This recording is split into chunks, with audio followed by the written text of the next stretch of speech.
नमस्कार दोस्तों, आइए जानते हैं दिल्ली की आज की फटाफट बड़ी खबरें। यमुना सिटी के 2 सेक्टरों में 1500 आवंटियों को प्लॉट देने का रास्ता साफ। इलाहाबाद हाईकोर्ट ने 2009 के भूमि अधिग्रहण को चुनौती देने वाली ग्रेटर नोएडा के 14 किसानों की याचिकाएं खारिज कर दी हैं। इससे यमुना सिटी के सेक्टर 18 और 20 में करीब 1500 से अधिक आवंटियों को आवासीय भूखंड मिलने का रास्ता साफ हो गया है। कोर्ट के फैसले से इन सेक्टरों में सड़क, सीवर और अन्य मूलभूत सुविधाओं के विकास कार्यों को गति मिलेगी, जो लंबे समय से रुके हुए थे। कोर्ट ने माना कि अधिग्रहण प्रक्रिया पूरी तरह वैध है। खोड़ा के 10 लाख लोगों के लिए अच्छी खबर। गाजियाबाद के खोड़ा क्षेत्र में लंबे समय से जारी पेयजल संकट से करीब 10 लाख लोगों को जल्द राहत मिल सकती है। जिलाधिकारी के निर्देश पर जल निगम अस्थायी पोस्ट के जरिए पीने के पानी की आपूर्ति करेगा। इसके लिए जल्द ही विस्तृत परियोजना रिपोर्ट तैयार की जाएगी। योजना के तहत प्रतिदिन लगभग 7 MLD पानी की आपूर्ति की जाएगी। फिलहाल टैंकरों से सिर्फ 2 MLD पानी मिल पा रहा है, जो जरूरत से काफी कम है।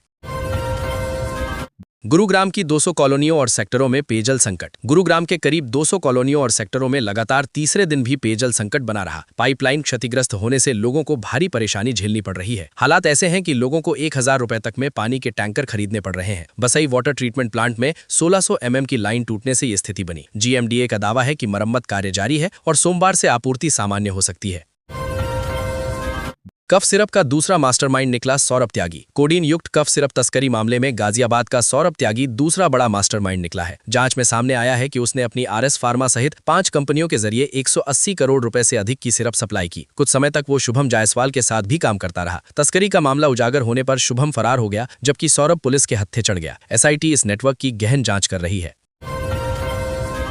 दिल्ली में बारापुला फेज 3 का निर्माण कार्य तेजी। दिल्ली में बारापुला फ्लाईओवर फेज 3 का निर्माण कार्य तेजी से आगे बढ़ रहा है। पेड़ हटाने की अनुमति मिलने के बाद अब तक 6 नए पिलर बनाए जा चुके हैं, जबकि 9 अन्य पिलर निर्माणाधीन है। PWD का दावा है कि जून तक 250 मीटर के बचे हिस्से का काम पूरा कर लिया जाएगा। इस फ्लाईओवर के शुरू होने से पूर्वी दिल्ली, नोएडा और गाजियाबाद से एम्स पहुंचना आसान होगा और ट्रैफिक दबाव कम होगा। दिल्ली में यमुना की बिगड़ती हालत पर उठे सवाल। दिल्ली प्रदूषण नियंत्रण समिति की नवंबर-दिसंबर रिपोर्ट में यमुना की सेहत को लेकर कई सवाल खड़े हुए हैं। रिपोर्ट में जहां पिछले साल की तुलना में सुधार दिखाया गया है, वहीं आंकड़े इसके उलट तस्वीर पेश कर रहे हैं। नजफगढ़ नाले के बाद फीकल कोलीफॉर्म का स्तर दिसंबर में 92,000 MPN प्रति 100 मिली तक पहुंच गया, जो सुरक्षित सीमा से कई गुना अधिक है। विशेषज्ञ इन आंकड़ों को चिंताजनक और तर्कहीन बता रहे हैं। दिल्ली पुलिस 1 महीने से लापता 3 बुजुर्गों का तुरंत पता लगाए। दिल्ली हाईकोर्ट ने वसंत कुंज से 1 महीने से लापता 3 बुजुर्गों के मामले में दिल्ली पुलिस को तुरंत कार्रवाई के निर्देश दिए हैं। कोर्ट ने कहा कि बुजुर्गों का शीघ्र पता लगाया जाए। याचिकाकर्ता औंद्रेला दासगुप्ता ने अपहरण और पुलिस की लापरवाही के आरोप लगाए हैं। बताया गया कि 13 दिसंबर को बुजुर्ग पालतू कुत्ते के साथ घर से निकले थे और वापस नहीं लौटे। मामले की अगली सुनवाई 13 जनवरी को होगी। विश्व पुस्तक मेला 2026 मोबाइल पर मनोरंजन भरपूर। विश्व पुस्तक मेला 2026 में जेन ज़ी युवाओं की बड़ी भागीदारी देखने को मिल रही है। डिजिटल युग में पली बढ़ी पीढ़ी मोबाइल स्क्रीन छोड़कर किताबों के पन्नों में ज्ञान तलाशती नजर आई। युवाओं का कहना है कि तकनीक के बावजूद किताबों से मिलने वाला सुकून अलग ही होता है। मेले में हिंदी, उर्दू साहित्य, पारंपरिक खेलों और पर्यावरण से जुड़े विषयों पर खास रुचि देखी गई, जो पढ़ने की संस्कृति के प्रति सकारात्मक संकेत है। एक दिन ओवैसी को ही बुर्का पहनकर AIMIM प्रमुख असदुद्दीन ओवैसी के हिजाब संबंधी बयान पर सियासी घमासान तेज हो गया है। दिल्ली सरकार के मंत्री कपिल मिश्रा ने ओवैसी पर तीखा हमला बोलते हुए कहा कि एक दिन उन्हें ही बुर्का पहनकर भागना पड़ सकता है। मिश्रा ने मीडिया से बातचीत में ओवैसी के बयान को तुष्टीकरण की राजनीति करार दिया। ओवैसी ने हाल ही में कहा था कि एक दिन हिजाब पहनने वाली महिला भारत की प्रधानमंत्री बनेगी। दिल्ली पुलिस ने चलाया आईज एंड ईयर्स अभियान। गणतंत्र दिवस समारोह से पहले सुरक्षा व्यवस्था मजबूत करने के लिए दिल्ली पुलिस ने शनिवार को आईज एंड ईयर्स स्कीम के तहत शहर भर में व्यापक जन जागरूकता अभियान चलाया। इस अभियान में विभिन्न थानों, मेट्रो यूनिट और IGI एयरपोर्ट यूनिट के माध्यम से नागरिकों को जोड़ा गया। कार्यक्रम का उद्देश्य सामुदायिक आधारित सतर्कता को बढ़ावा देना है, ताकि आम लोग किसी भी संदिग्ध गतिविधि की जानकारी तुरंत पुलिस तक पहुंचा सकें। इसमें RWA, बाजार संघ, होटल मालिक, ठेले फेरी वाले, सुरक्षा गार्ड और अन्य वर्गों के लोग शामिल हुए। यूपी समेत कई राज्यों को आईएमडी ने दी गुड न्यूज। कड़ाके की ठंड झेल रहे उत्तर पश्चिम भारत को जल्द राहत मिलने की संभावना है। भारत मौसम विभाग ने बताया कि अगले 2-3 दिनों में न्यूनतम तापमान में बढ़ोतरी हो सकती है। हालांकि उत्तर प्रदेश, पंजाब और बिहार में ठंड का असर बना रहेगा। आईएमडी के अनुसार कई राज्यों में 12 से 17 जनवरी तक घना कोहरा छाया रह सकता है। बिहार में शीत दिवस और राजस्थान में शीतल लहर की चेतावनी जारी की गई है। मौसम विभाग ने लोगों को सतर्क रहने की सलाह दी है। आउटर रिंग रोड पर मरम्मत कार्य से भीषण जाम। हैदरपुर बादली मोड़ मेट्रो स्टेशन के पास आउटर रिंग रोड पर पिछले 1.5 महीने से चल रहे सड़क मरम्मत कार्य के कारण भारी ट्रैफिक जाम की स्थिति बनी हुई है। सड़क में दरार आने के बाद पीडब्ल्यूडी द्वारा मरम्मत शुरू की गई थी, लेकिन काम लंबा खिंचने से यात्रियों को परेशानी हो रही है। जहां पहले 5-7 मिनट लगते थे, अब 30-40 मिनट का समय लग रहा है। पीक आवर्स में हालात और भी बदतर हो जाते हैं।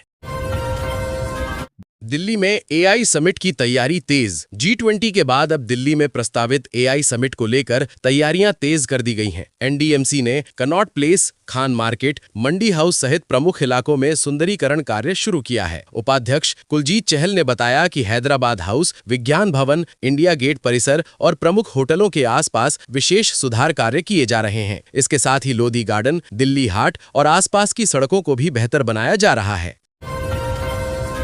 सांसद मनोज तिवारी ने एहबास का किया निरीक्षण। उत्तर पूर्वी दिल्ली के सांसद मनोज तिवारी ने दिलशाद गार्डन स्थित एहबास का निरीक्षण किया। निरीक्षण के दौरान उन्होंने मरीजों और डॉक्टरों से बातचीत कर व्यवस्थाओं का जायजा लिया। सांसद को दवाइयों की कमी और लापरवाही की शिकायतें मिली थीं। उन्होंने बताया कि वर्तमान में व्यवस्थाएं संतोषजनक है, लेकिन पुरानी इमारत के पुनर्निर्माण में आ रही बाधाओं को जल्द दूर करना जरूरी है। उन्होंने पिछली सरकार पर लापरवाही का आरोप लगाते हुए नवीनीकरण पर जोर दिया। कहने को साउथ दिल्ली का नामचीन इलाका। दैनिक जागरण के हर बूंद हो स्वच्छ, हर घूंट हो स्वस्थ अभियान के तहत आयोजित पाठक पैनल में दक्षिण और नई दिल्ली के निवासियों ने बुनियादी सुविधाओं की कमी पर नाराजगी जताई। लोगों ने बताया कि सोसाइटियों में 50-60 साल पुरानी सीवर और जल पाइपलाइन है, जो बढ़ती आबादी का दबाव नहीं झेल पा रही। न्यू फ्रेंड्स कॉलोनी और ईस्ट ऑफ कैलाश के निवासियों ने अवैध पार्किंग, सीवर जाम और अस्वच्छ पानी की समस्या उठाई। दिल्ली में शीतल लहर से हाड़ जमाऊ सर्दी शुरू। दिल्ली एनसीआर में रविवार को इस मौसम की पहली शीतल लहर दर्ज की गई। बर्फीली हवाओं के साथ न्यूनतम तापमान 3 डिग्री सेल्सियस से नीचे पहुंच गया, जिससे लोगों को कड़ाके की ठंड का सामना करना पड़ा। दिन में धूप से थोड़ी राहत मिली, लेकिन शाम को गलन बढ़ गई। मौसम विभाग ने सोमवार और मंगलवार के लिए ऑरेंज अलर्ट, जबकि बुधवार के लिए येलो अलर्ट जारी किया है। अगले 2 दिनों तक ठंड का असर बना रहने की संभावना है। एयरपोर्ट एक्सप्रेस लाइन पर सिग्नलिंग केबल चोरी। दिल्ली मेट्रो की एयरपोर्ट एक्सप्रेस लाइन पर सिग्नलिंग केबल चोरी की घटना सामने आई है। धौला कुआं और शिवाजी स्टेडियम स्टेशनों के बीच करीब 800 मीटर केबल काट दी गई, जिससे ट्रेनों का संचालन प्रभावित हुआ। डीएमआरसी के अनुसार इस खंड में ट्रेनों की गति 25 किलोमीटर प्रति घंटा तक सीमित कर दी गई है। मरम्मत कार्य रेवेन्यू आवर्स के बाद किया जाएगा। बाकी हिस्सों में मेट्रो सेवाएं सामान्य रूप से चल रही हैं। अपराधियों पर दिल्ली पुलिस का ऑपरेशन प्रहार। दिल्ली के बाहरी जिले में पुलिस ने संगठित अपराध के खिलाफ ऑपरेशन प्रहार चलाकर बड़ी कार्रवाई की है। 2 दिन चले अभियान में 143 आरोपियों को गिरफ्तार कर 97 आपराधिक मामले दर्ज किए गए। पुलिस ने भारी मात्रा में अवैध शराब, हथियार, नशीले पदार्थ और नकदी बरामद की है। डीसीपी सचिन शर्मा ने बताया कि अभियान का उद्देश्य अपराधियों की सप्लाई चेन तोड़ना है। आगे भी इस तरह की सख्त कार्रवाई जारी रहेगी।